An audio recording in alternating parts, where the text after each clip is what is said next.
प्रिय भाई और बहनों, हम परमेश्वर के नाम का धन्यवाद करते हैं आज के सुंदर समय के लिए और आज के बाइबल अध्ययन के लिए जो हम प्रभु की महिमा के लिए करना चाहते हैं।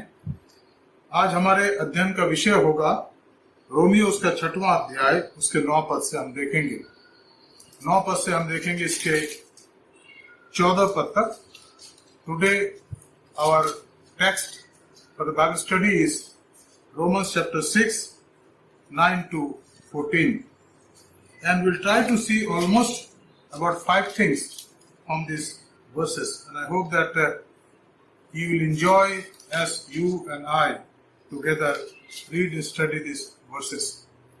Dear friends, this is a very important time for us to study the Word of God. Because around us there's a situation of pandemic. मित्रों, आज हमारे चारों तरफ जो वातावरण है वो महारोग का है, पैंडेमिक का है, कोविड-19 का है और इससे हमें तकलीफ होती है। एक निराशा का वातावरण है, लेकिन जब हम प्रभु पर विश्वास करते हैं, उस पर ध्यान देते हैं, तो सारी बातें हमारे जीवन में कौन होती जाती है। आइए हम प्रार्थना करें जबकि हम इस अध्ययन को करेंगे। धन्यवाद, स्तुति और महिमा के पिता परमेश्वर, स्वर्ग और पृथ्वी के स्वामी, हम आपका धन्यवाद करते हैं आज के सुंदर समय के लिए। इसलिए प्रभु कि आप हमारे साथ साथ हैं। हम धन्यवाद देते प्रभु कि आपके वचन के खुलने से प्रकाश होता है और हम चाहते प्रभु किसी प्रकाश के ज्योति में आप हमें चलाएं ताकि हमारे जीवन आपको पसंद आए, आपको भा सके।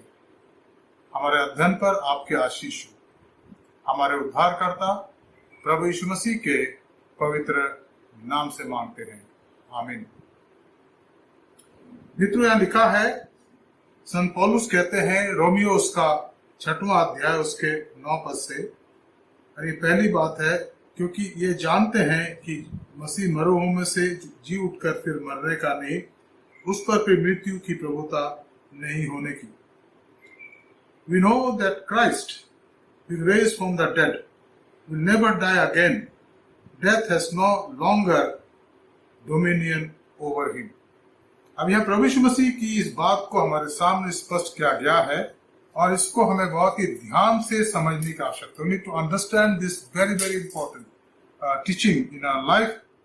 And we also read in the 6th chapter, verse 1, the same type of thing. What shall we say then? Are we to continue in sin that grace may abound? By no means.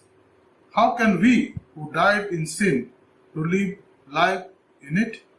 Do you not know that all of us who have been baptized into Christ Jesus were baptized into his death? यह लिखा है, तो हम क्या कहें? 6वां अध्याय पहले पद से, क्या हम पाप करते रहें कि अनुग्रह बहुत हो? कदापि नहीं। हम जब पाप के लिए मर गए तो फिर आगे को उसमें कैसे जीवन बिताएं? क्या तुम नहीं जानते कि हम सब जिन्होंने यीशु मसीह का बपतिस्मा लिया, उसकी मृत्यु का बपतिस्मा लिया है?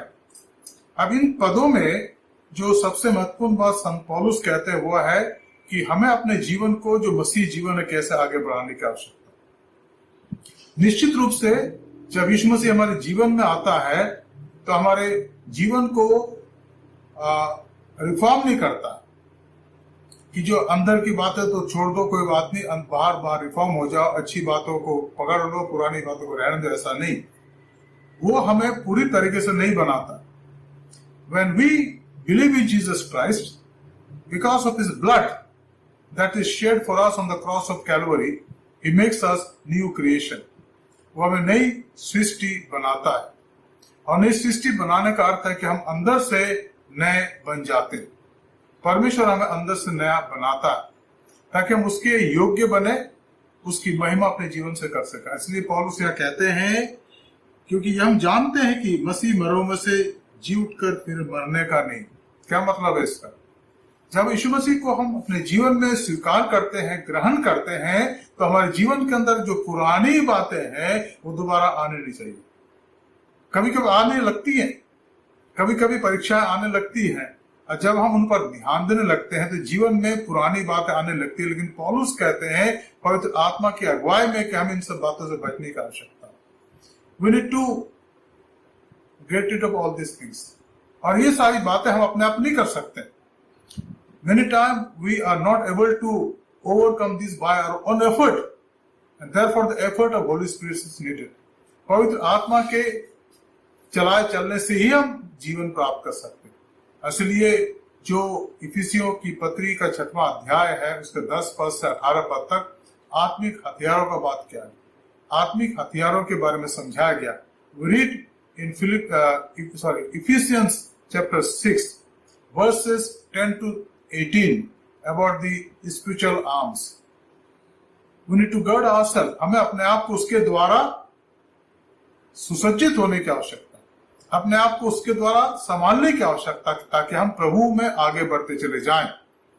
और इसलिए हमें अपने जीवन में बहुत ही ध्यान से सुनने और समझने की आवश्यकता है कि हम प्रभु के योग्य बने और प्रभु हमारे जीवन में राज्य करे। इसलिए पौलुस यहाँ पर साफ साफ कहते हैं, क्योंकि हम जानते हैं, we know it is our own personal experience.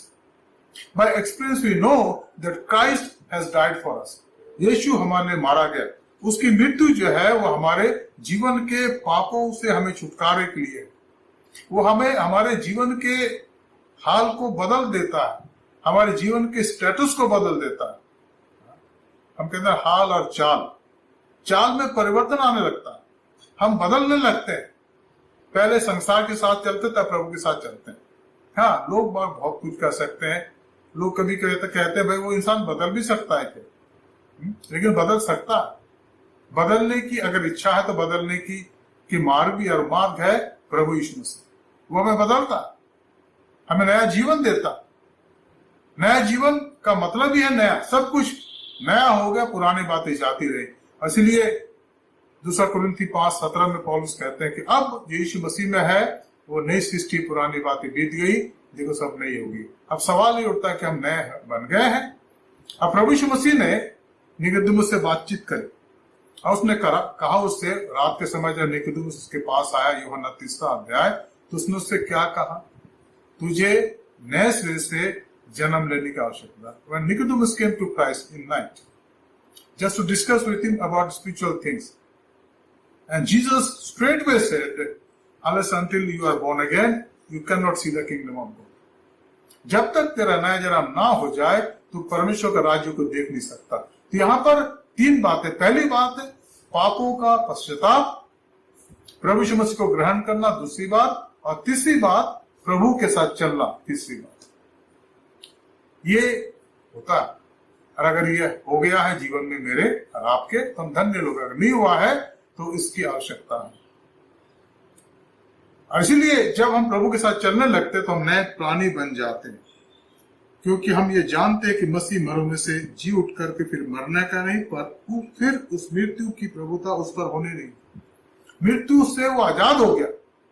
और इसलिए हम पढ़ते हैं जो इसके बारे में पद है, मैं चाहूंगा हम निकाल लें मेहरबानी से। 1 कुरिन्थी उसका 15 अध्याय, और वहां पर साफ साफ इसका वर्णन दिया गया।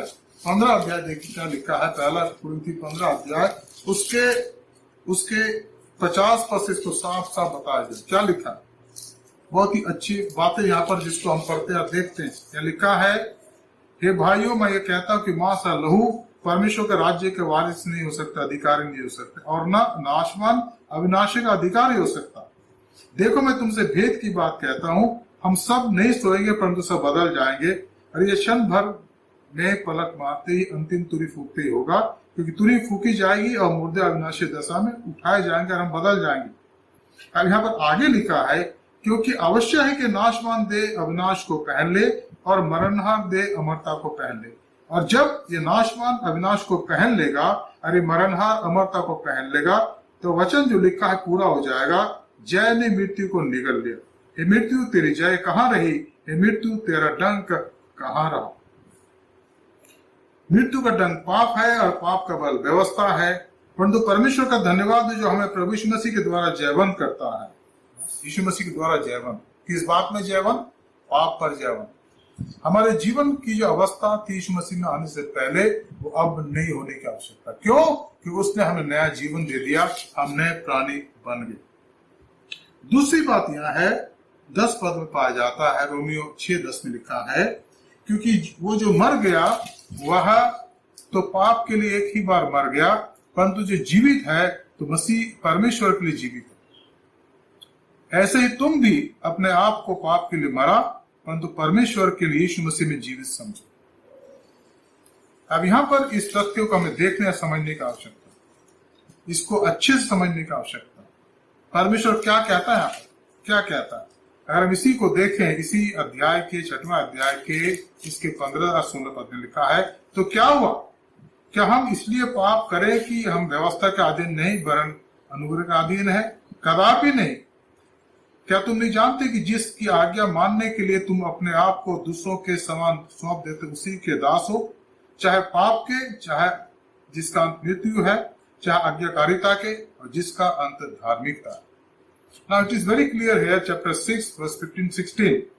What then? Are we to sin because we are not under the law, but under grace? By no means. Do you not know that if you present your body yourself to anyone as obedient slaves, you are slave of those, the one whom you obey, either of sin, which leads to death, or obedience, which leads to righteousness? परमेश्वर का वचन हमारे जीवन को नया बनाता है, और जब हम प्रभु यीशु मसीह में आकर के विश्वास करके नए व्यक्ति बन गए हैं, तो हमारे अंदर प्रभु का वचन कार्य करता है और हम उसके सेवक सेविका बन जाते हैं, उसके पुत्र पुत्रियां बन जाते हैं, और परमेश्वर हमें इसकी योग्य बनाता है ताकि हम उसकी आराधना आत्म सच्चाई से कर सके। वो हमारे जीवनों को अंदर से नया बनाता है। इसलिए यहाँ पर बिल्कुल साफ साफ लिखा है, क्या लिखा है यहाँ पर? यहाँ लिखा है, क्योंकि वो जो मर गया तो पाप के लिए एक ही बार मर गया, परंतु जो जीवित है तो परमेश्वर के लिए जीवित है। ऐसे ही तुम भी अपने आप को पाप के लिए मरा हुआ, परंतु परमेश्वर के लिए यीशु मसीह में जीवित समझो।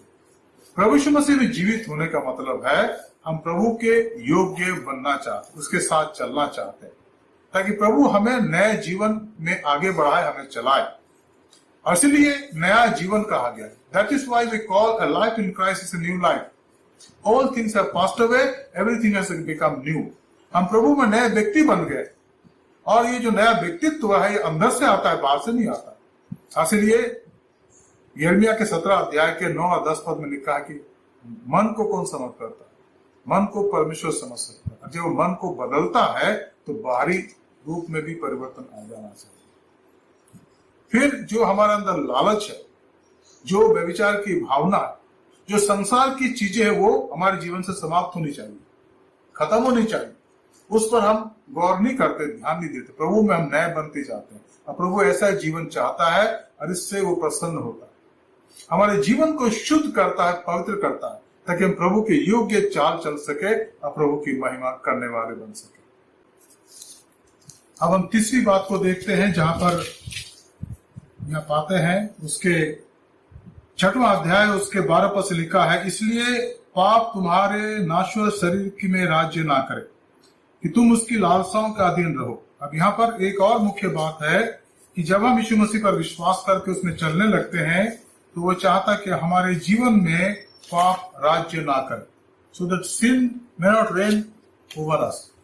और जो 7वां अध्याय है रोमियो का, उसमें इस बात को बताया गया। The word that we want to see now, the point is third point. What is that? Verse 12.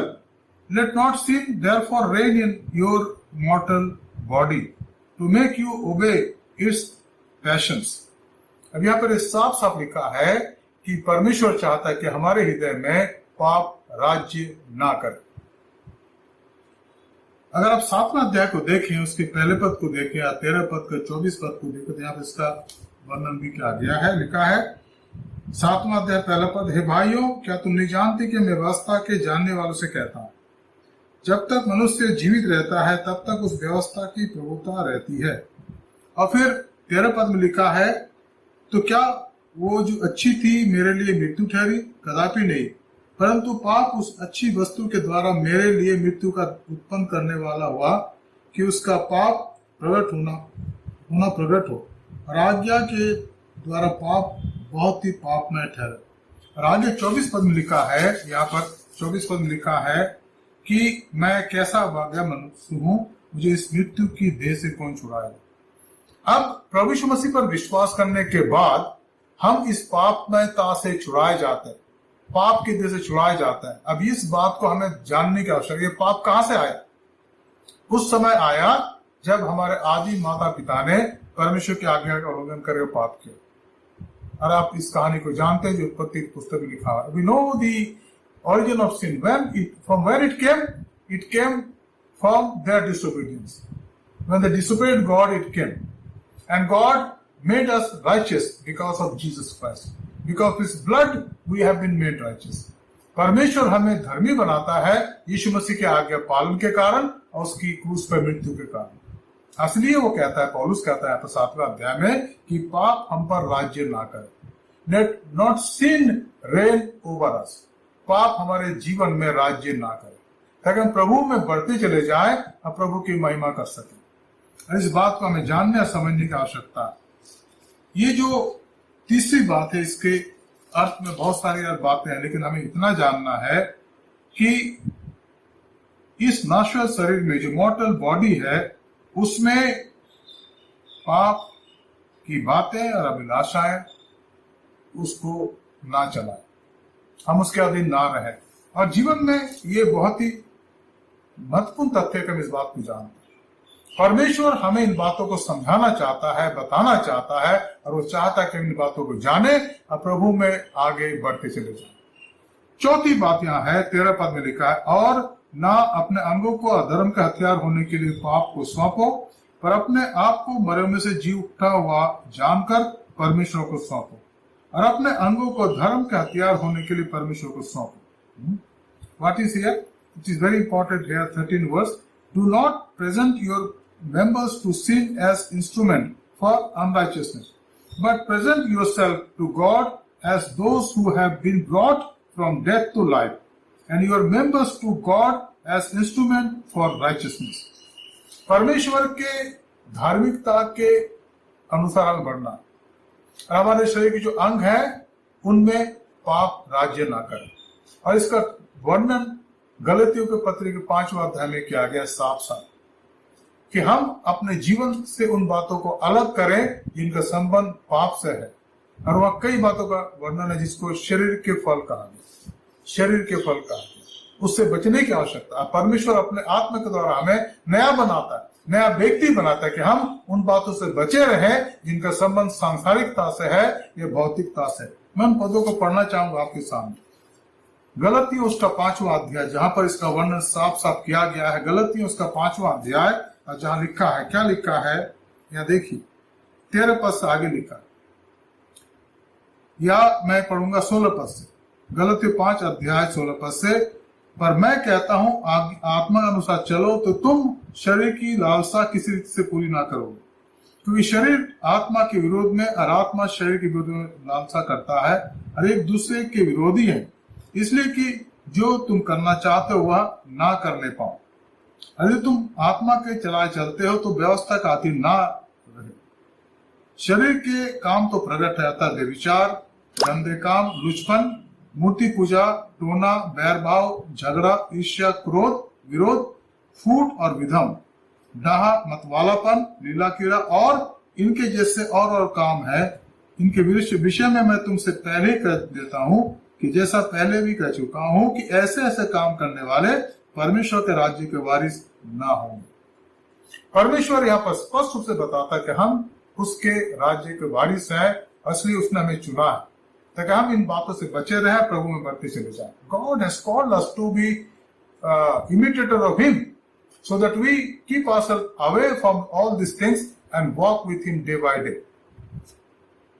And then we read the next point, that is 4th point, जो पद 13 में है, और ना अपने अंगों को अधर्म के हथियार होने के लिए पाप को सौंपो, पर अपने आप को मरे हुए से जी उठा हुआ जानकर परमेश्वर को सौंपो, और अपने अंगों को धर्म के हथियार होने के लिए परमेश्वर को सौंपो। परमेश्वर हमें योग्य बनाता है, हमें वो योग्य बनाता है। अब 6वें अध्याय के 13 पद में हम चौथी बात को देखते हैं, जहां लिखा है, और ना अपने अंगों को अधर्म का हथियार होने के लिए पाप को सौंपो, पर अपने आप को मरे हुए से जी उठा हुआ जानकर परमेश्वर को सौंपो, और अपने अंगों को धर्म के हथियार होने के लिए परमेश्वर को सौंपो। ये चौथी मुख्य बात है। What is that?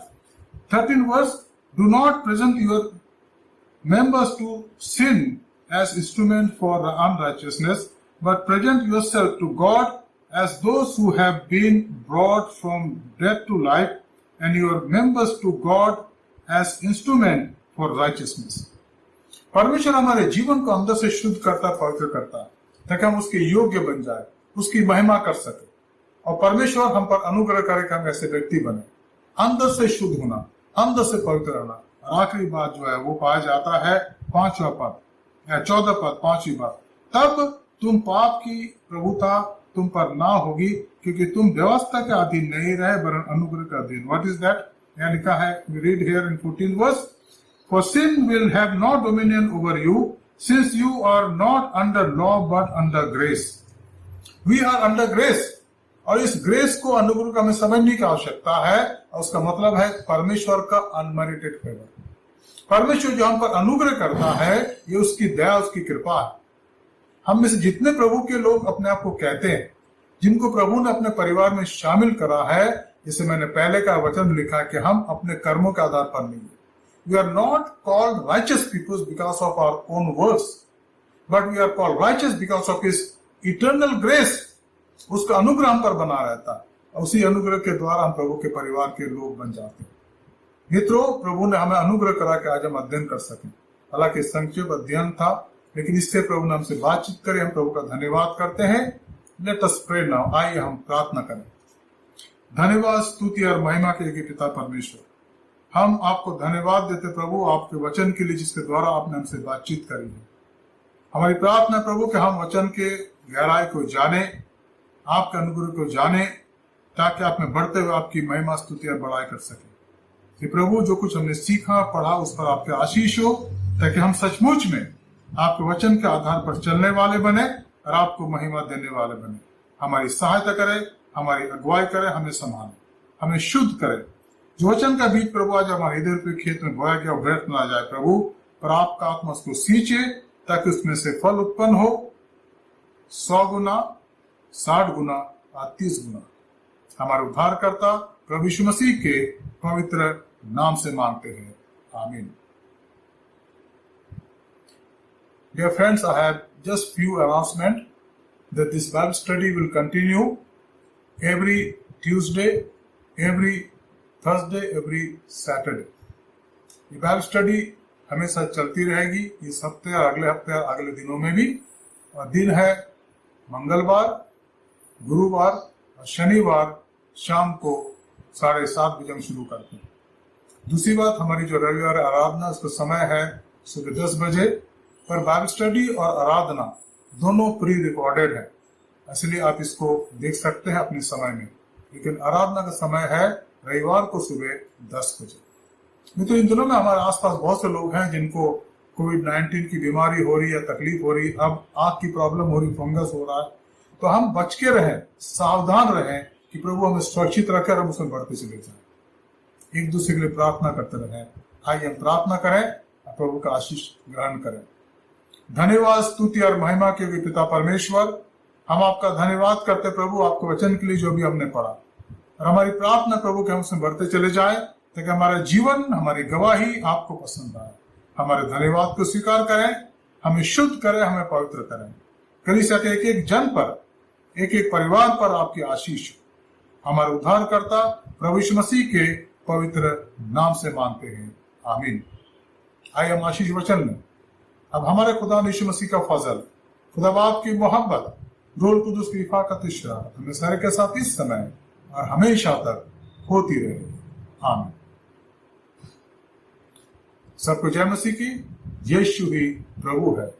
God bless all of you. Thank you.